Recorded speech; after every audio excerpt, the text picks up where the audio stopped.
the bottom line is all about the money. And if we don't remember it's about the money, we're going to get played every time.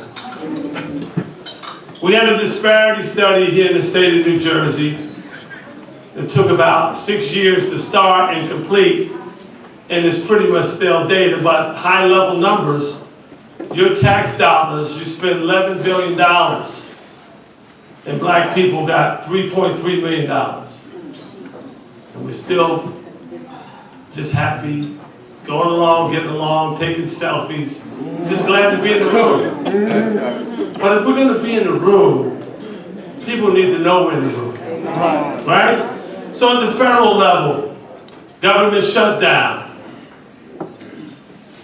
Republicans control the executive branch, courts, the legislative branches, and the Democratic Party. Now, I'm a registered Democrat, and I know during the course of this past election, some of my people said I wasn't. Doesn't matter. It's all about the issues. And we keep being caught up on party, and that's how we're getting played. So the government shut down.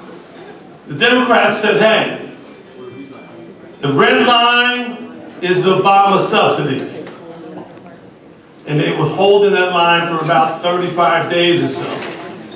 But then when the Republicans started to take their shots at the president, and the walls started to crumble down, you saw a little shifting.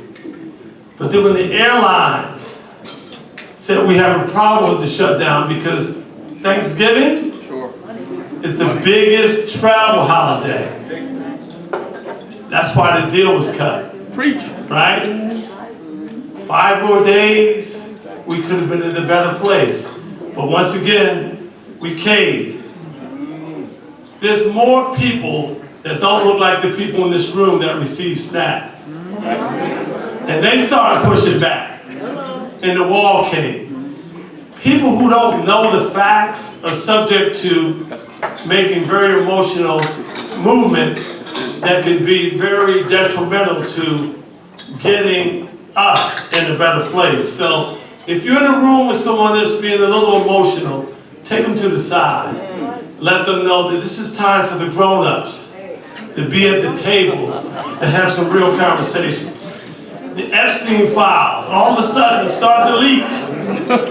So the wall was caving in, but once again, the Democratic Party gave up. So we have new leadership here in the state of New Jersey. 95% of black women, once again, held the line. 90%, give it up. Of black men. Without those two components, this would not have happened. So now, we have 1.2 million black people in New Jersey, 124,000 black businesses. Every economic indicator, we are on the absolute bottom. So today, I'm going to give you a few suggested agenda items that you need to go back to your communities and talk about and make sure it happens this time. Because we've been here before. The celebration, somebody gets something that they had aspirations for, and kudos to them. But what about us? This is not a hard conversation, and most of you are very intellectually sound, but when it comes to votes and agenda and equity, we fall woefully short. And that's not necessary, because we're better than this. So I want to congratulate Governor-elect Mikey Sherrill and Dr. Dale Caldwell, our Lieutenant Governor. Give them a round of applause. Just a couple more minutes, and then you could go back to getting to know each other, because that's what's going to take. We got to get to know each other. And we got to also discern who's the spook by the door, too. No, this grown folks song, right? Right? Because there's some handkerchief heads in this room, right? And we gotta separate the wheat from the chaff, and we're gonna move forward.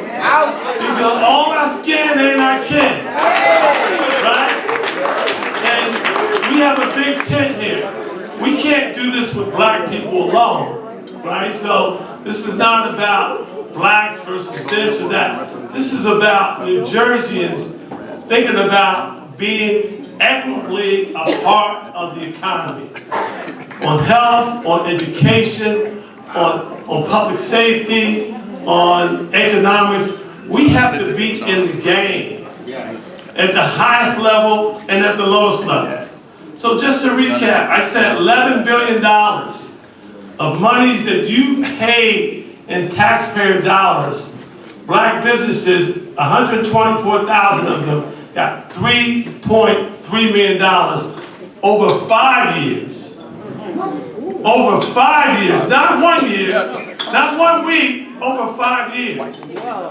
And we need to talk about that.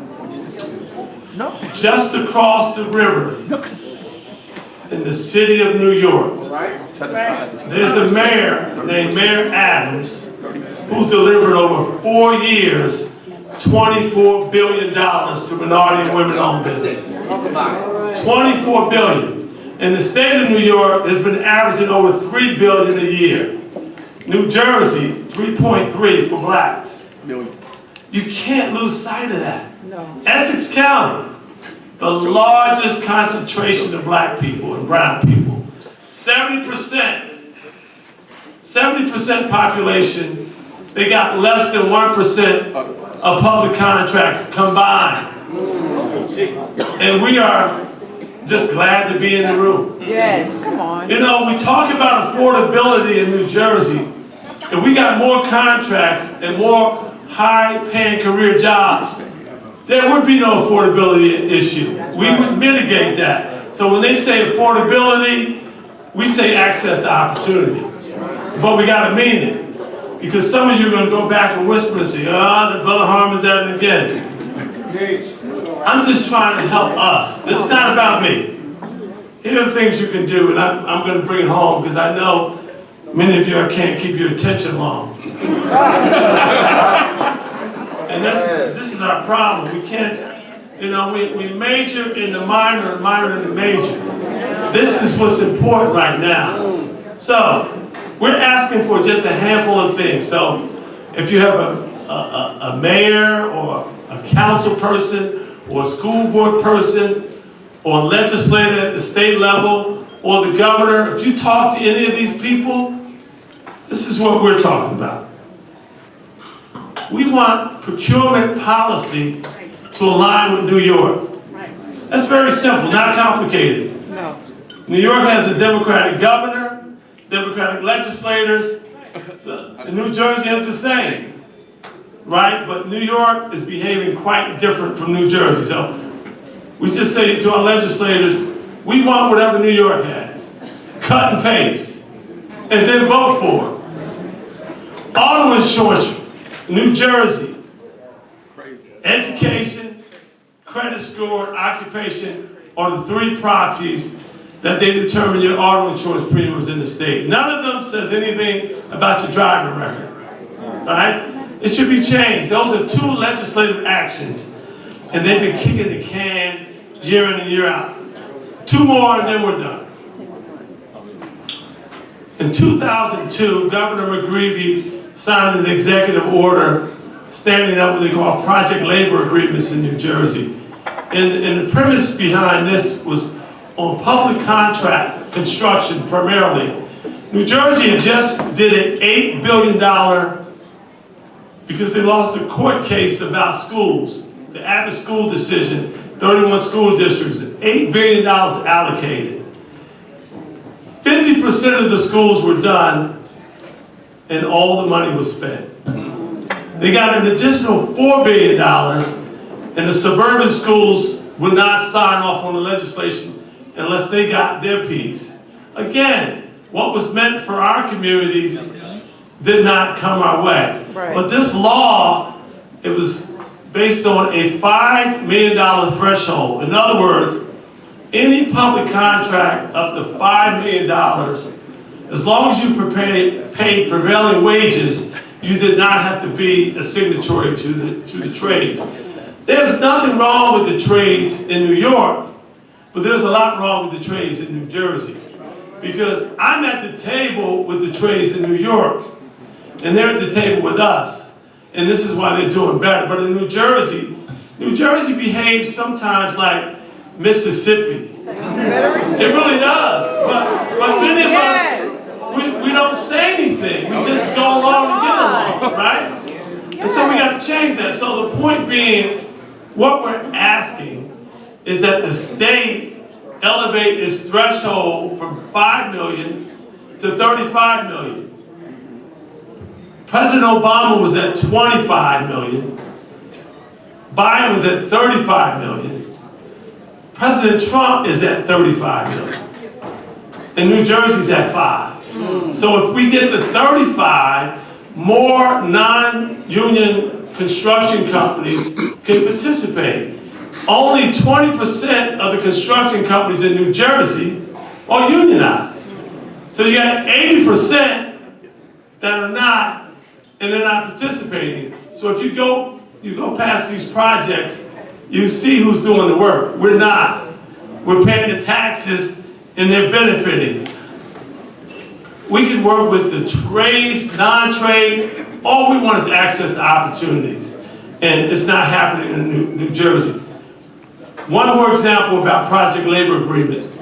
New York had a $400 million project labor agreement on the airport project. So you got 5 million, 35 million, and 400 million. We should be able to get some movement. So that's the third thing for your legislators. Then the last and final thing, New Jersey has something called registered municipal accountants. And anyone who has studied business or accounting knows that in the United States, generally accepted principles accounting principles is the standard. But this group says that we have another formula that we could measure financial soundness for municipalities.